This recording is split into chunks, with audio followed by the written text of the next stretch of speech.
Hi అండి, అందరికీ నమస్తే. బొబ్బట్లు చాలా మెత్తగా పర్ఫెక్ట్ స్వీట్తో ఎలా చేసుకోవాలో నేను ఈ వీడియోలో చూపిస్తానండి. చాలా సింపుల్ ప్రాసెస్తో క్యాటరింగ్ స్టైల్లో ఈ బొబ్బట్లని చేసుకోవచ్చు. ఎవరైనా మన ఛానల్ని కొత్తగా చూస్తున్నట్లయితే సబ్స్క్రైబ్ చేసుకుని లైక్ చేసి షేర్ చేసి మన ఛానల్ని ఫాలో అవ్వండి. ముందుగా వీటి కోసం పచ్చిశనగపప్పును తీసుకుని ఒక 2 గంటలు నీటిలో వేసుకుని నానబెట్టుకోవాలి.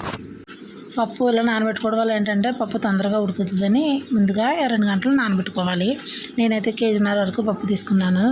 కేజీన్నర పప్పు తీసుకుని కుక్కర్లో వేసుకుని ఒక 2-3 విజిల్స్ వచ్చేంత వరకు ఉడికించుకోవాలి. ఇలా పప్పు అంతా కుక్కర్లో వేసేసుకున్న తర్వాత నేను కేజీన్నర వరకు పప్పు తీసుకున్నాను కదా, ఇదే డబ్బాతో 70 వరకు తీసుకున్నాను. ఇదే డబ్బాతో మళ్ళీ 70 వరకు నీళ్లు కూడా పోసేసుకోవాలి. ఇలా నీళ్ళు కూడా పోసేసుకున్న తర్వాత ఇప్పుడు ఈ కుక్కర్ని మూత పెట్టేసుకుని పొయ్యి మీద పెట్టేసుకుని ఒక 2-3 విజిల్స్ వచ్చేంత వరకు ఉడికించుకుంటే సరిపోతుంది. ఇప్పుడు ఈ పప్పు ఉడికే లోపల మనం పిండిని కూడా కలిపేసుకుంటాము. ఇది వచ్చేసి మైదాపిండి అండి. మైదాపిండి అయితే నేను 3 డబ్బాల వరకు తీసుకుంటున్నాను. నేను ఎక్కువ క్వాంటిటీలో చేస్తున్నాను కాబట్టి 3 డబ్బాల వరకు మైదాపిండిని తీసుకుంటున్నాను. ఇందులో రుచికి సరిపడా సాల్ట్ వేసేసుకోవాలి. ఇలా రుచికి సరిపడా సాల్ట్ వేసుకున్న తర్వాత కొంచెం అంతా మిక్స్ అయ్యేలాగా కలిపేసుకోవాలి. ఇలా కలుపుకున్న తర్వాత అందులోనే వాటర్ని కూడా వేసుకోవాలి. ఇలా నీళ్ళు పోసుకుంటూ పిండిని అయితే కలుపుకోవాలి. పిండి మనం ఒక మరీ చపాతీ ముద్దలా కాకుండా కొంచెం లూజ్గానే కలుపుకోవాలండి. ఎందుకంటే బొబ్బట్లు మెత్తగా స్మూత్గా రావాలి అంటే పిండిని కొంచెం లూజ్గా కలుపుకుని బాగా ఇలా పిసుకుతూ కలుపుకుంటే మనకు బొబ్బట్లు అనేవి చాలా మెత్తగా స్మూత్గా అయితే వస్తాయి. ఈ పిండి మనకి స్మూత్గా వచ్చేంత వరకు ఎంత ఎక్కువసేపు కలుపుకుంటే బొబ్బట్లు అంత మృదువుగా అయితే ఉంటాయి. చూస్తున్నారు కదా, పిండిని అయితే ఈ పద్ధతిలో కలుపుకోవాలండి.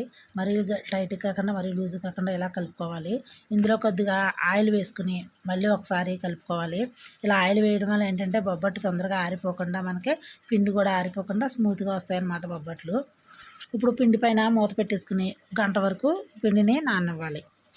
ఇక కుక్కర్ మూత తీసుకుని పప్పు ఉడికిందో లేదో చూసుకుందాము. పప్పు అయితే మంచిగా 3 విజిల్స్కి ఉడికిపోయిందండి.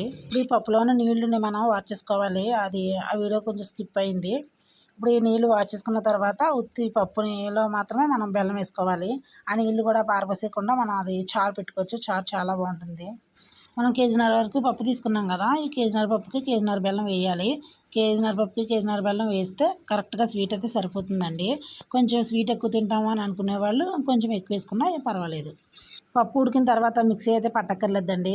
ఈ పప్పు మెత్తగా ఉడికిపోయింది కాబట్టి అందులో డైరెక్ట్గా మనం బెల్లాన్ని అయితే వేసేసుకోవచ్చు.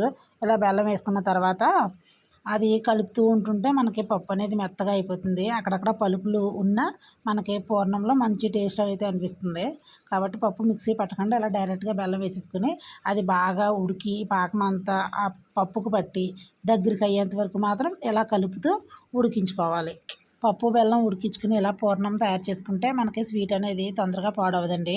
మనకి 2-3 రోజులైనా సరే నిల్వ ఉంటుందన్నమాట. బెల్లం అంతా కరిగి పూర్ణం రెడీ అయ్యేంత వరకు మనం ఇలా కలుపుకుంటూ ఉండాలండి. లో ఫ్లేమ్లో పెట్టుకుని మంటనే ఇలా కలుపుకుంటూ ఉండాలి, లేదంటే అడుగటేస్తుంది. చూస్తున్నారు కదా, పూర్ణం అయితే చక్కగా రెడీ అవుతుంది. ఇది బాగా దగ్గరికి అయ్యేంత వరకు ఉడికించుకుని దాన్ని చల్లారనివ్వాలి. ఇలా బెల్లం ఉడికేటప్పుడే కొన్ని యాలకులు కూడా మిక్సీ పట్టుకుని ఇందులో వేసుకోవాలండి. నేను కూడా వేసాను, కాకపోతే మీకు చూపించలేదు.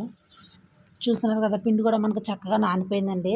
ఇలా స్మూత్గా మెత్తగా మంచిగా అయితే పిండి చక్కగా అయితే నానింది. ఇప్పుడు దీన్ని కొంచెం కొంచెంగా తీసుకుని చిన్న చిన్న ఉండలుగా అయితే ఒత్తుకుందాము. నేనైతే ఎక్కువ కాబట్టి ఒక్కొక్కటి ఉండలుగా ఒత్తేసుకుని ముందైతే పక్కన పెట్టేసుకుంటున్నాను.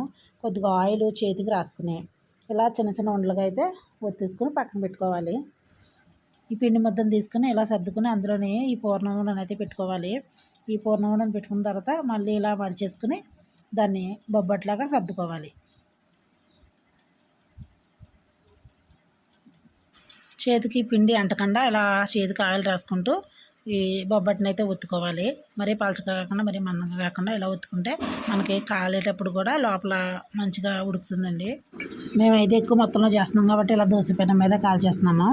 ఇలా 2 వైపులు తిప్పుకుంటూ బ్రౌన్ కలర్ వచ్చేంత వరకు ఇలా బొబ్బట్లు కాల్చుకోవాలి. కొద్ది కొద్దిగా ఆయిల్ కానీ నెయ్యిని కానీ వేసుకుంటూ ఇలా కాల్చుకోవాలి. ఇవైతే పూర్తిగా అయితే కాలనీయండి. ఇప్పుడు తీసేసి హాట్ బాక్స్లో అయితే వేస్తున్నాము. అంతేనండి, వేడివేడిగా చక్కటి స్వీట్తో బొబ్బట్లు అయితే రెడీ అయిపోయినాయి.